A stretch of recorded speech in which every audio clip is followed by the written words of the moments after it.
Alright, so we're going to start by taking apart a 1911 single action semi-automatic.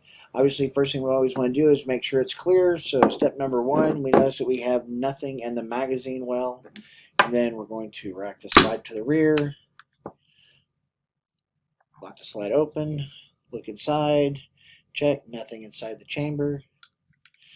At this point, it is now clear. Now, to take this apart, there's a couple of different ways you can do it. You can either go ahead and press out your slide stop, which actually holds the barrel link pin in, or you can come up top, push in your plunger, twist your bushing, and then take the barrel out. Either way works. Some is easier than others. It depends on which pound recoil spring you actually have inside the gun. So you'll hold it back, get that position just right, pull this up. Now, since I didn't take the bushing off, I want to make sure that I have my hand underneath so that I can capture the recoil spring.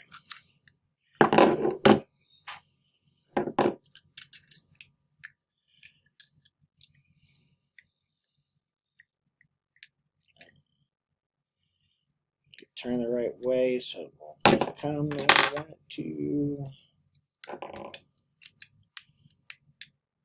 Yeah. Or recur.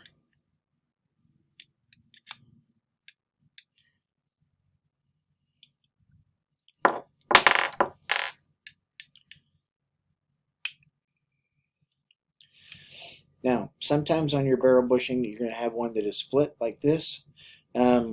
Is one better than the other? I haven't ever noticed any difference. It just happens to be the way it was done on that particular firearm. Barrel's out, slides apart, and the gun, technically at this point, is now disassembled. A couple of things on here. You do have a plunger here. There's one on both sides. This provides tension on your safety. Now, when you take your safety out, this will or can pop out, so be mindful of that. To get this out, you actually do need to have the hammer back, and then you work it, and obviously the part it flies out. This is your stop.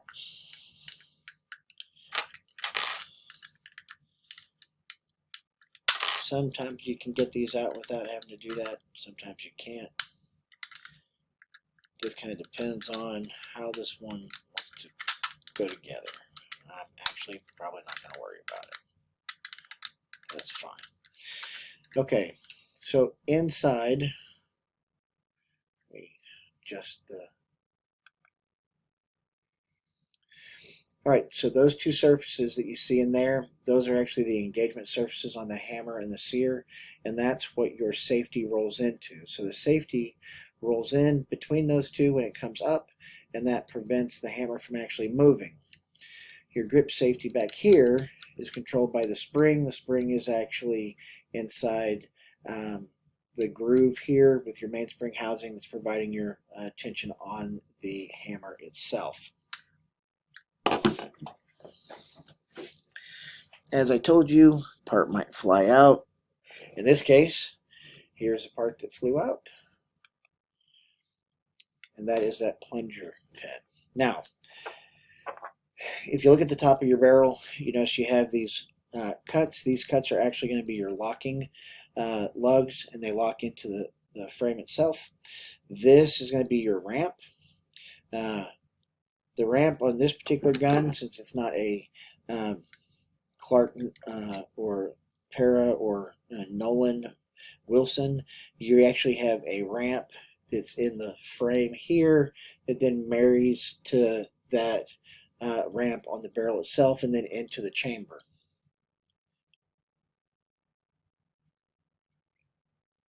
Alright, so as you can see inside the slide, you can see those recesses that the barrel lugs lock into. Back here, this flat surface where now you have this groove, that groove is actually where the disconnector sets. The disconnector is what deals with your trigger reset and gets everything ready to go again when it cycles. You can see the firing pin actually, there you go. You can see the firing pin hole. One of the things you always want to be mindful of is not getting any kind of grit or grime or oil in there, because carbon, if you don't clean it very much, can end up causing that firing pin to get stuck forward. If that happens, it becomes a super interesting experience as your magazine dumps itself completely, because it's now a machine pistol. Not necessarily what you want, because you got to be ready for it. Don't recommend it. When you come back here,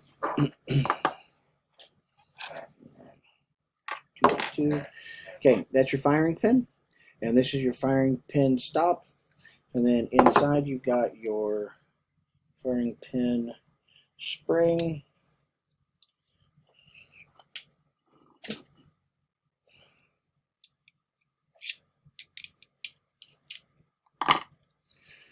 Okay, so push that in, then we can start to slide that up. That may not be skinny enough. Here we go. Perfect.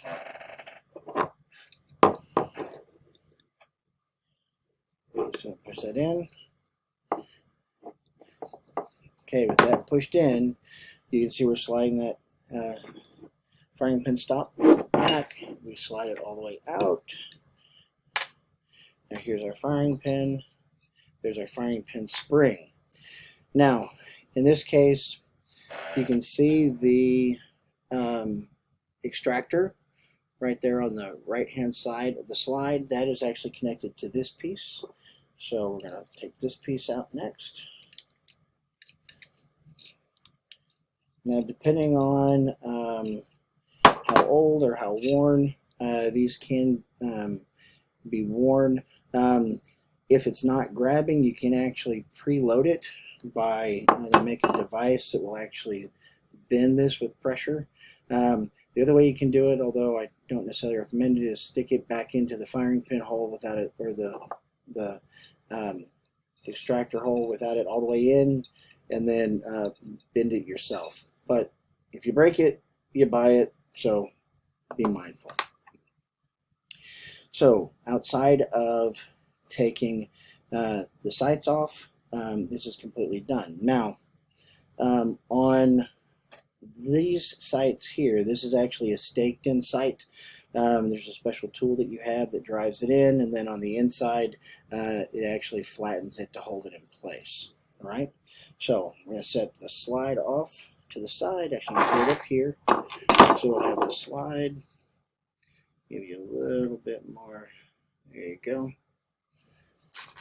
All right, so we have slide, barrel, the extractor, firing pin stop, firing pin and spring, our plunger, bushing. Okay. Now, this is the factory guide rod as it comes. Some people like to install full-length guide rods. Some people like to do two-part guide rods. It's really kind of a personal preference. Although I will tell you it does help smooth up the action because the spring doesn't bounce around inside. Although one of my buddies and I have had lots of discussions about that. All right.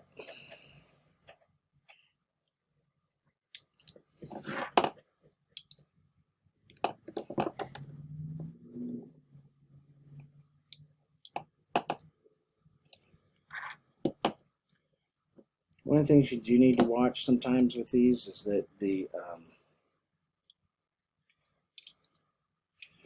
bushings that your grip screws go into sometimes will actually unscrew themselves. If you're doing this for a customer, it's always a good idea to go ahead, take the bushing out, and then use some Loctite. Remember, some Loctite has to be melted in order to get it off. So pay attention to what you're using, because it could be a really bad day for you or your customer if they ever decide they needed to do something different.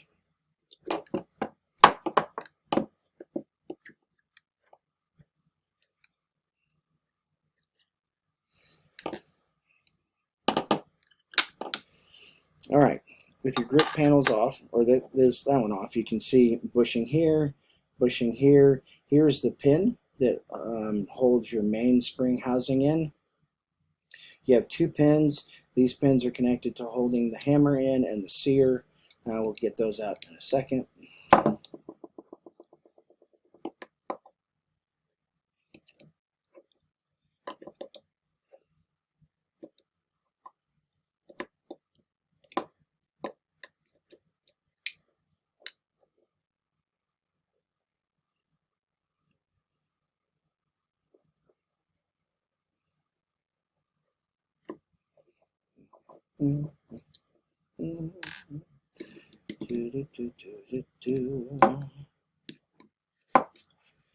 Now, if you ever end up building a 1911 from a kit,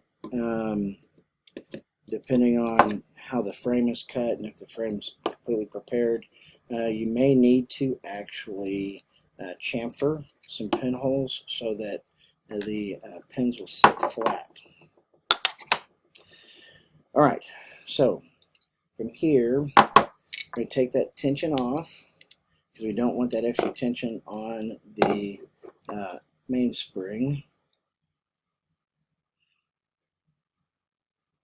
And then from here, let's see if I can get this to push out where I want it to. Sometimes it will, sometimes it won't.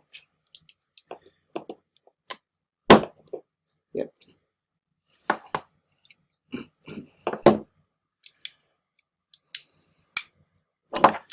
So that's your mainspring housing pin. This pin actually, see how it's got this groove here? Right, that groove here. I focus again for you. Maybe here.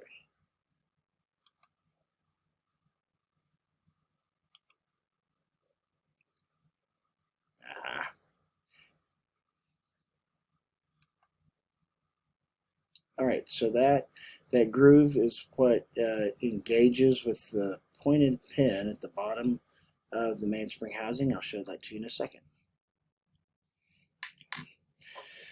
Now, inside your mainspring housing, you have your hammer strut cap. You have a pin here. This pin actually pushes out from this side. And then, I don't know if you can see inside there or not. You see that tip? That tip is actually the part that engages your cross pin. All right, grip safety.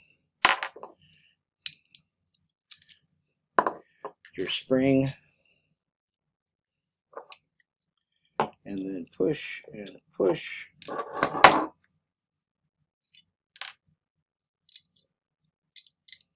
If you're like me, you always end up pushing one of them back in, which makes you frustrated. All right, so we have our two pins that hold our fire control system in. So you have your sear, and you have your disconnector. Now this is the spade. The spade actually rests along the trigger bow. And we'll take a look at these in a little bit more detail in a second. Last piece to come out, or I guess last two pieces really. So to take out your magazine catch, you push it up slightly because there's a groove that this screw has to go into.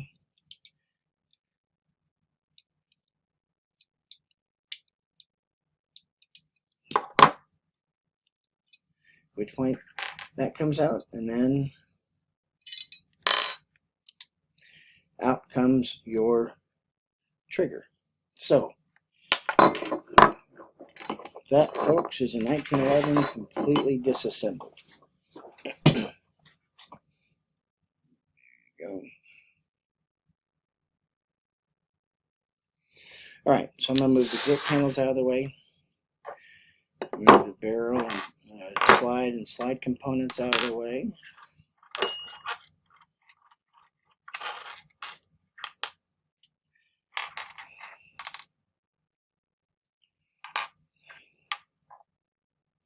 Mainspring.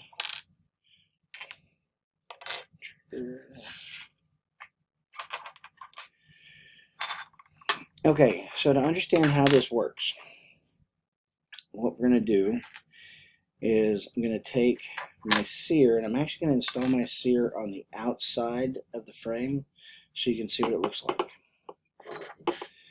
So it sits here. My hammer sits here. So bring it in a little better for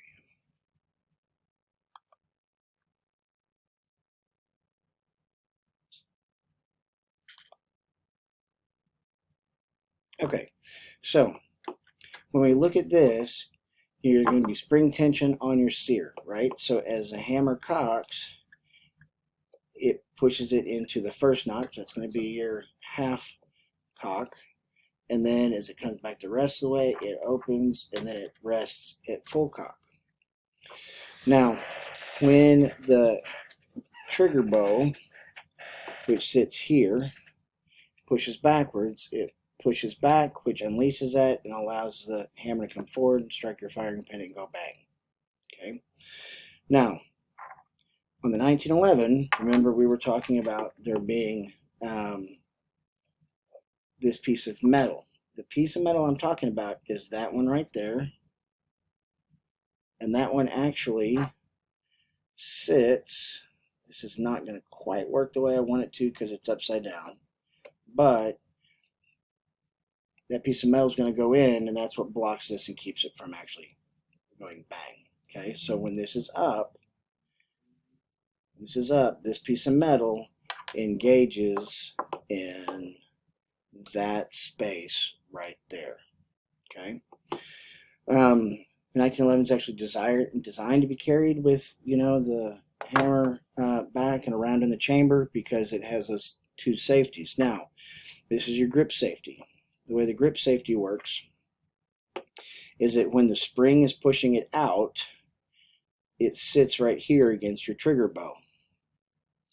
Actually, let me move this out of the way so you can see a little bit better. Okay. Sits against the trigger bow. Now, when you compress a grip safety, in, it rises, which allows the trigger bow to come back, again to push the sear to cause it to release. Now, you notice that's not a lot of space, right? So, one of the things with the 1911 is they tend to have very crisp, very smooth triggers because there's not a lot of surface play. Now, when the gun cycles, and the disconnector engages. Now the disconnector actually sits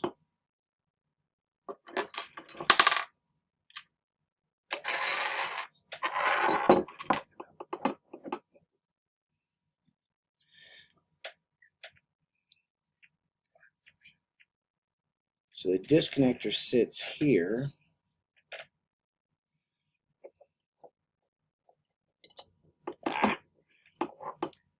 Slow down here, no rush. There we go. So the disconnector sits here, right? And so this, when the slide is all the way forward, remember the tip here sits into that groove, right? So when that's in that groove, this is all the way up, meaning the spade is touching the sear tail. So that rests right here. So when this pushes back, you can see it moves. Now, as a slide travels backwards, it pushes that down, which then moves this out of the way and allows your grip safety under spring tension to come back up and re-engage. So that's how this whole system works together. All right, super simple, super easy. Challenges you run into. You can have issues with your sear surfaces not being stoned right. There's a specific angle that they need to be at. A lot of people will say, oh, I'll just polish it. And then they polish it too much, and then it doesn't engage. When you're looking at your surface here on your hooks, can't really see that.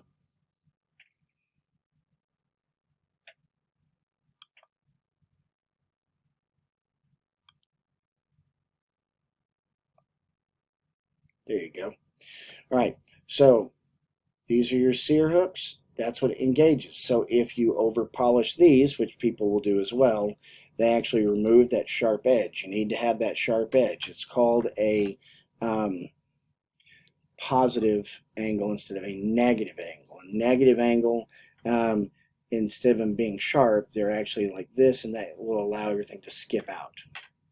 Another place that you can run into that is on your slide stop, because it stops it from going forward. Your slide stop, which is right here, that slide stop is that's a notch, is engaged with this piece. So when the slide comes back and the magazine follower pushes up on this snaps in, and if these angles aren't the right angles, then this can just slide right out. So if someone's telling you that the slide is just falling forward without them doing anything, when they slam the magazine in, most likely this angle is wrong, or this surface angle is wrong, and that's what needs to be fixed. Now, this notch is designed to cover just that. So sometimes when you're custom fitting parts, one of the things you have to do is you have to file the inside of this piece so that it engages the way it's supposed to on the slide itself. Okay. All right.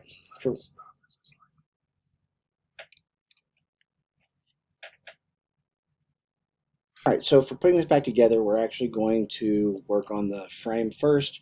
The first part that's going to go in is going to be your trigger bow. You can try and get it in the other way, but it doesn't work really well. As you can see in here, it gets caught up. So you always want to make sure that it goes in, it slides into a groove here, and just let it slip all the way forward. Next, we're going to install our magazine release. Magazine release goes in. Again, remember, we're going to raise it slightly so that that screw will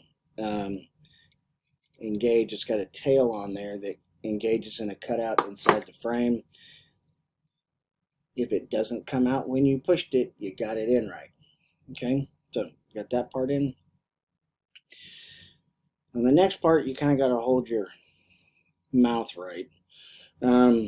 So your disconnector, remember, it's going to sit, this is your spade, it's going to sit on the back of the trigger bow. You can actually see on there where it's worn, that's where it rests. Now, if you want to do a quick cleanup on the trigger with this, the best thing you can do on the 1911 is come in and get a mirror polish on your trigger bow with Kratex, which is abrasive impregnated rubber. Use it in a Fordham or other motor tool. Get that mirror polished, and then you want to mirror polish right here. You can see there's some striations on that. If you get those out of the way, anything that is any surface that can grab, you want to make sure that's smooth. So this piece comes in here and sits on that trigger bow, and then there's where it comes out of the top of the frame. Now, next part is going to be your sear. The sear comes in, drops in on top, maybe. Like I said, you got to hold your mouth just right.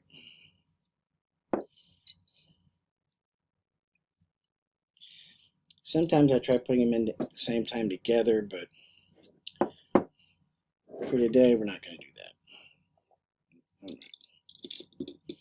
So now it sits on that square opening. Now, from here, and get everything where we want it. This side is chamfered, the other side is not. We take that small pin, and that's going to go through here, and then at this point you can manipulate the trigger and it will slide all the way through. Okay, so now my sear is installed.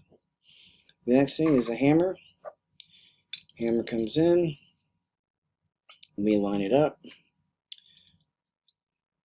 hammer pin goes in, hammer pin strut. Now, you can buy different hammer pin struts. You can buy shorter ones, you can buy longer ones.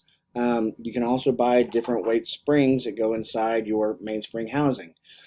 When you start playing around with the 1911 frame, if you're going to set it up to be able to fire multiple calibers, which you can do, and I've got 2 or 3 that are set up to shoot about 6 different calibers each. The biggest challenge is making sure that you match your spring weights so that whichever caliber you're using, it will work. If you'll use a longer hammer strut with a heavier weight spring, you're going to get a crisper, lighter, faster trigger. So with that up, next thing is our leaf spring. The tail of the leaf spring, that part right there, fits into that groove. This piece sits on the sear. This piece sits on the spade, and this piece engages your grip safety. So if we're looking at our grip safety, it rests, if you can see that,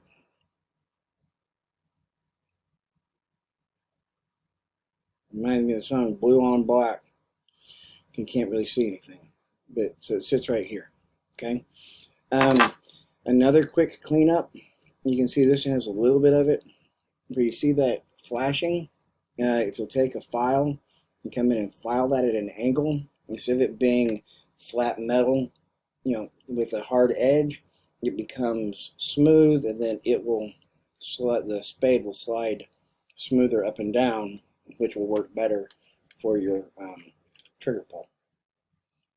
Doesn't necessarily, what it really does, it just smooths up those pieces. All right, so we take this, we make sure that we have the tails where they're supposed to go, and then we get this in, and it locks in. Now that wear mark right there, that wear mark is caused by this part pushing against it. 3 springs, 3 wear marks. So this piece is going to come in, we're going to get it started so it's holding the spring in place. We take our grip safety comes in. It's better if you put your hammer strut down first. Get it at least started. That comes in. Now once we're here, what we can do is we can kind of manipulate it a little bit to get it to work. Okay, so with that held in place, we're going to go ahead and take our plunger pin. Now, small one goes to the front, big one goes to the back. If you ever have to stake a plunger tube, that's what this is called, be really careful, because a lot of times you'll have to hand drill them, and the drills are 2 different sizes. If you drill too deep, it doesn't work as well. So and unstaking and restaking is a real pain in the hind quarters. We're going to go ahead and get this piece in. Now, sometimes, if you can see how it sits, sometimes you have to come in from behind, and you're going to push on that so that you can get this in flat. You may have to adjust that a little bit. There you go. Okay, make sure we have that where we want it. Push that in. Next piece that comes in is going to be our mainspring pin. Now, sometimes both sides are the same, and you can drive them either way. This one is designed to go in from this direction and then push all the way through. So we get it in place, get it flush, and it is in where it's supposed to be. So outside of the grip panels, this is done.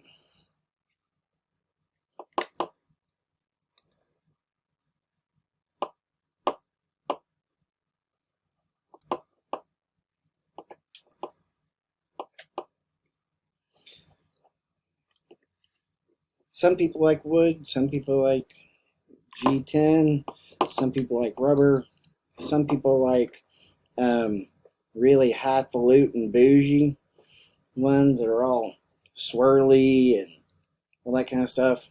I'm not a very bougie person.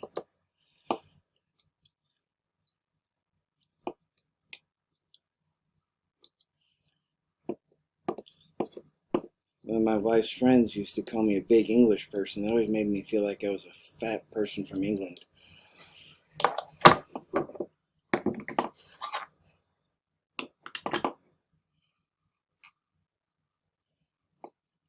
I didn't really appreciate that very much.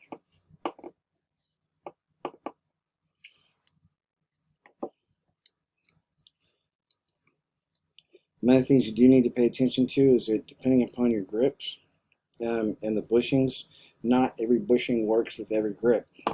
Some bushings are too tall. Tall's more of an issue than too short. If it's custom grips, be very mindful, because you can open up the bushing hole on the back side with a Forstner bit, which drills a flat hole. But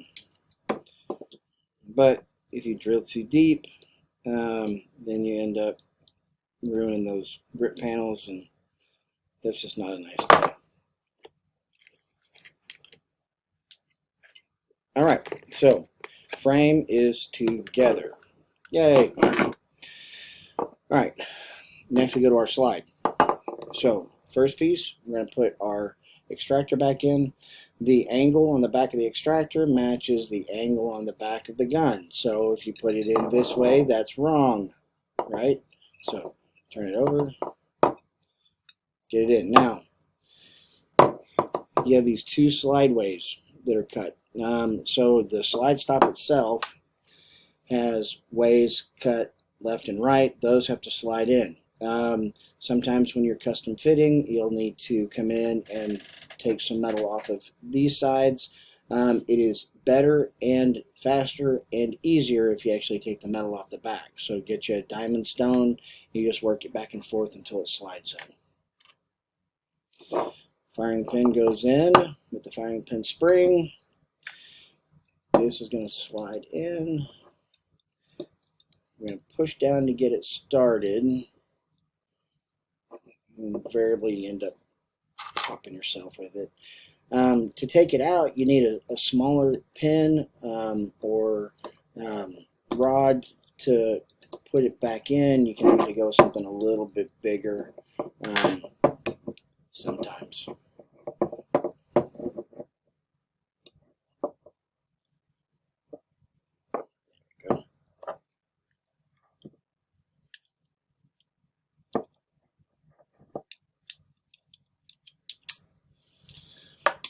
This will pop back up. Sometimes when you're fitting a new one, you may have to polish or use a round file on the inside of the firing pin hole so that the firing pin will travel. You want to make sure that it easily travels in and out and it doesn't bind. Okay. Those are the parts that go inside the slide. Next, always make sure your link is down. If you're not getting proper lockup, the link actually controls the lockup of the gun. So with The other thing you have to watch is these pins sometimes are loose, which is not much fun. Okay, so if we look at this as is right now, this would be barrel all the way forward, right? When it recoils or when it fires, as the slide is pushed rearward, it actually pulls the barrel with it, and then the link forces it down, causing it to engage with the ramp so that it will feed properly. Then it comes back forward, comes back up, and it locks. Those links are what controls that. So if you need to add more lockup, you put in a longer link. If you need to add less lockup, you put in a shorter link. If you put in a shorter link, you have to adjust the feet. These are called the feet. So sometimes they make a specific tool that actually is a cutter that will cut the feet as you're applying gentle pressure to get it where it sits right where you want it, is right here. It should sit flush and it should be slightly rearward. Okay.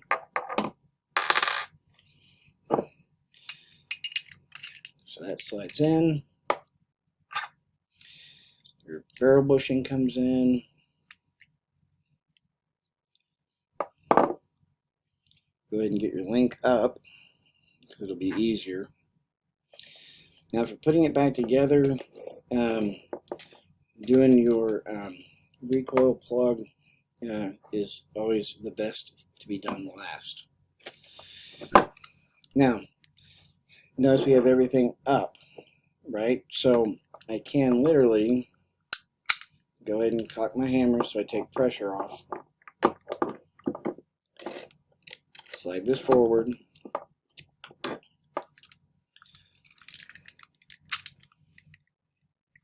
And then from here, I'm going to make sure that everything is lined up on the inside. If that's not, it says that pin may have come out, which would be a real pain in my butt.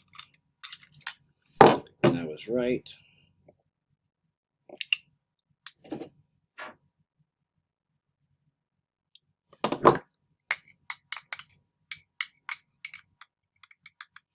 Oh, before I do this, if when you work the action, it grinds, that means that this surface on each side of the bottom of the slide and the surfaces inside here are grinding against each other. So what you can do is you can polish here on each of these, or you can get lapping compound.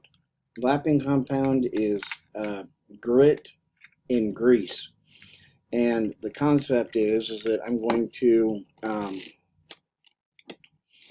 force the parts to actually machine themselves to fit by running grease, that grease in them. Which works great.